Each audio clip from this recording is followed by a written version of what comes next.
والذين آمنوا وعملوا الصالحات سندخلهم جنات تجري من تحتها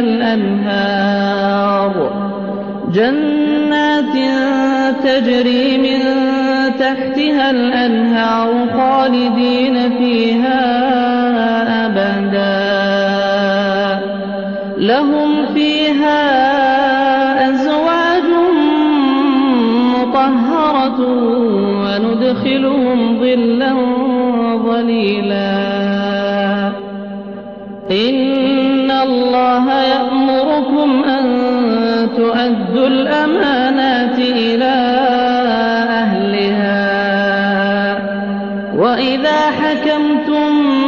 بين الناس أن تحكموا بالعدل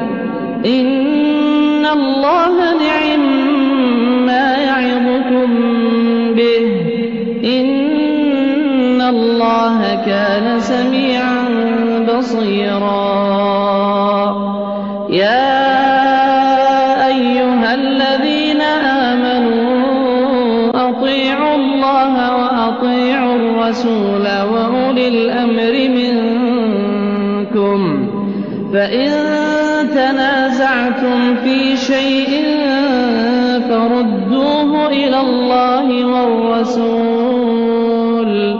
فردوه إلى الله والرسول إن